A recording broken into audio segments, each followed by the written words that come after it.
Thank you for joining us on Good Morning Sri Lanka. Today we have a very special interview for you. Today we have two individuals, Mr. Ishan Jalil and Mr. Ali Zakky from Leonard Cheshire Disability Resource Centre and their branch in Sri Lanka. Welcome. Thank you so much for joining us today. Thank you so much. Thank you so much.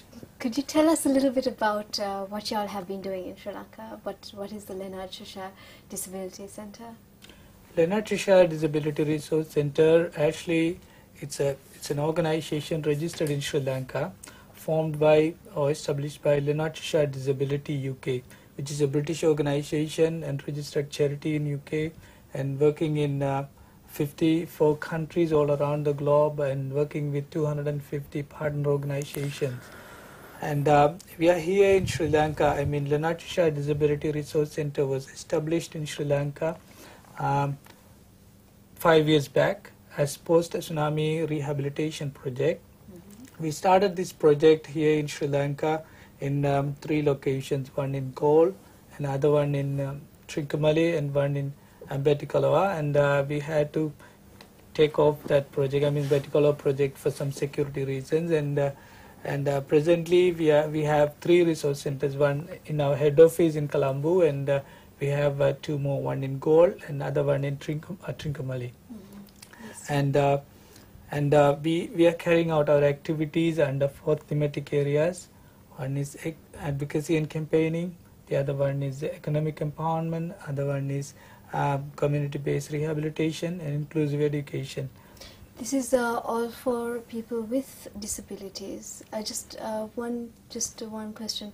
How would you prefer to be called? Is it disabled, or with disadvantaged, or is there a politically correct term?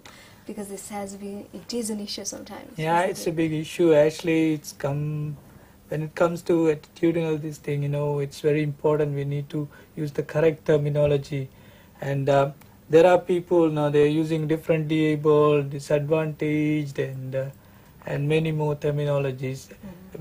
Let's take about differently able. When we take the term differently able, we all are differently able. We all possessed with different kind of abilities. You have different abilities, and I have different abilities. Ishan has different abilities. So we all are possessed with different abilities. So for me, the politically correct terminology and that we have is person with disabilities.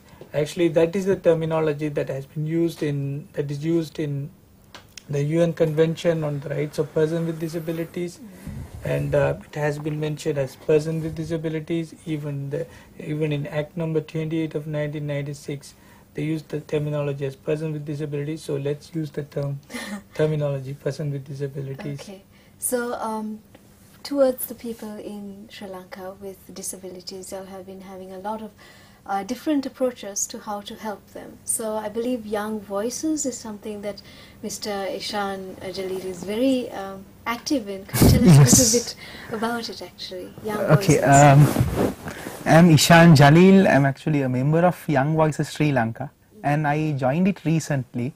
But because of the work we do, as in though I joined recently, I really feel that we as Young Voices, and I feel that experience, because we as Young Voices do a lot of even field work in Sri Lanka to promote education, especially since we are talking about education. Before I talk about education, I'll just give a brief introduction about Young Voices. That is, we have 3 Young Voices groups in Sri Lanka, in Colombo, Galle, and Trincomalee, and all these 3 groups have 48 members, 48 Young Voices members in all 3 groups, and so we formed Young Voices in 2007. Am I correct, sir? Yeah. Yes. Yeah, in 2007 we formed Young Voices in 2007, and since then we have been doing a lot of campaigning for. Especially what we are talking about is inclusive education. I'll come to that point in a few minutes.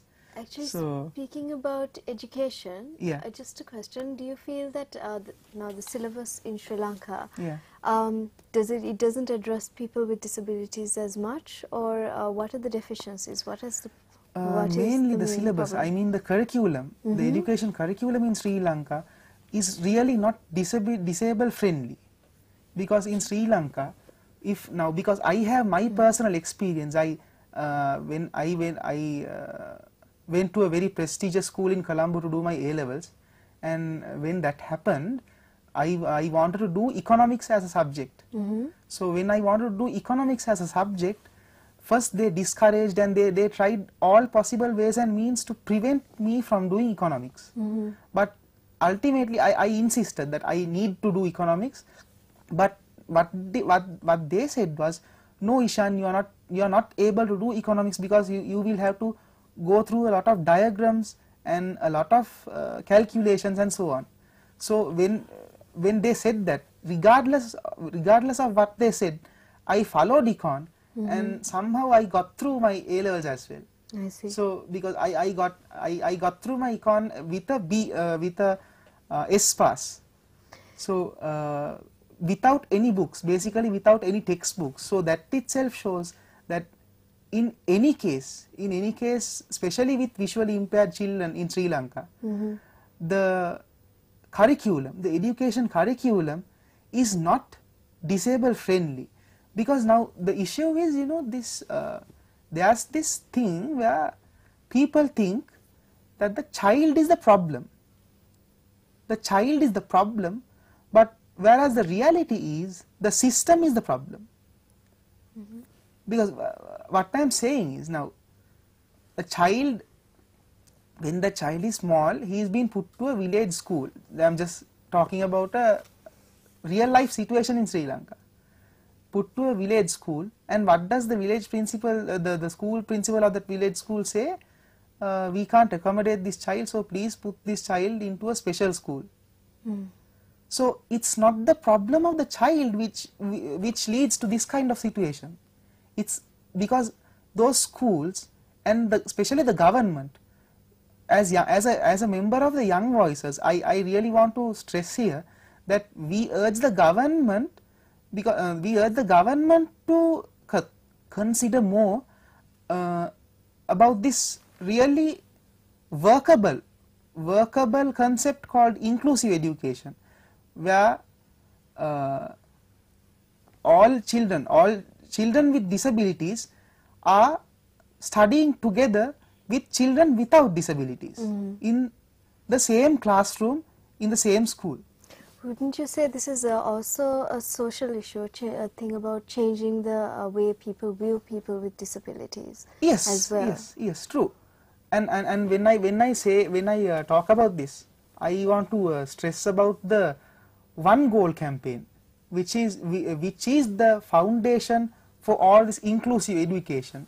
One Goal campaign was started in October 2009, and this was a campaign launched by very prominent global leaders such as Secretary of State Hillary Clinton, and the former Prime Minister of the UK Gordon Brown, and late Prime Minister of Holland Mr. Lech Kaczynski, people like that, and the United Nations head Mr. Ban Ki-moon. All those people, they started and they initiated this One Goal campaign. That is what they mean by one goal is, that goal is education for all. I see. And on an equal basis, I take it. On an equal basis. So Yes. education for all. So when that One Goal campaign was basically, when you say a goal, you get the feeling of football, right? So like it's all about, this 2010. It's related to the 2010 FIFA World Cup as well. I see. So they specifically started this in late 2009 in order to get the attention of the people when it comes to the FIFA World Cup. So FIFA World Cup, of course, basically what these global leaders are trying to do, and what they are trying to do is they want to address mainly 5 sectors of society. Now, since we are talking about this one goal and this football World Cup,